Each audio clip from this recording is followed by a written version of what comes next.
Le 6 mars 2020, le Togo déclarait le premier cas positif à la Covid sur son sol. Et 2 ans après, les pertes en vies humaines dues au virus se comptent par centaines.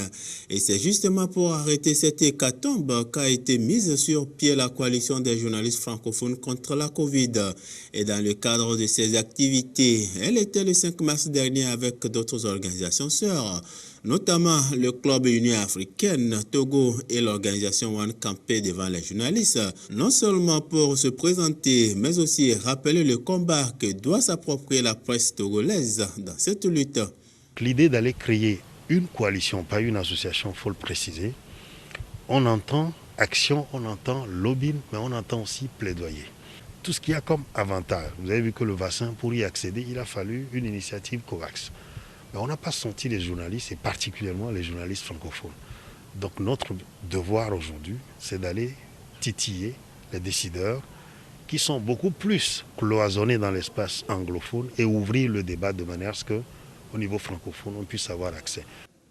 Le directeur préfectoral de la santé Golfe a saisi cette occasion pour appeler au respect des mesures barrières, notamment la vaccination. Malgré l'autorisation de la reprise de certaines activités, rappelle-t-il, le virus est loin d'être éradiqué et peut revenir en force si on ne maintient pas les efforts.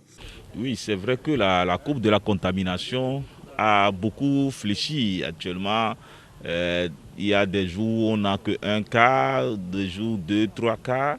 Et sur le plan international aussi, on apprend que beaucoup de pays, exemple la France, qui veulent laisser tomber le pass vaccinal. Alors, même au niveau national, nous avons appris tous que le gouvernement a levé un peu la main sur les mesures coercitives que le gouvernement avait entre-temps fait sortir. Et tous ces éléments d'actualité font croire aux gens que la Covid est partie. Non, la Covid n'est pas partie.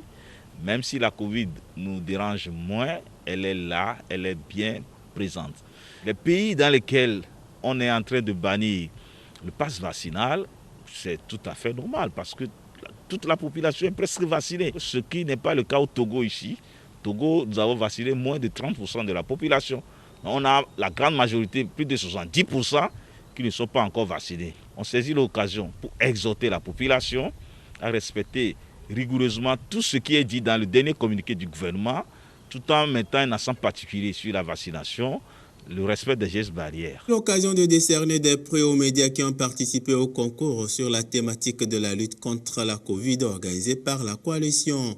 Le prix catégorie télé est allé à la télévision Espoir 47, le prix radio à la radio Mokwakwa d'Afanya et le prix presse écrite a été décerné à Société Civile Média.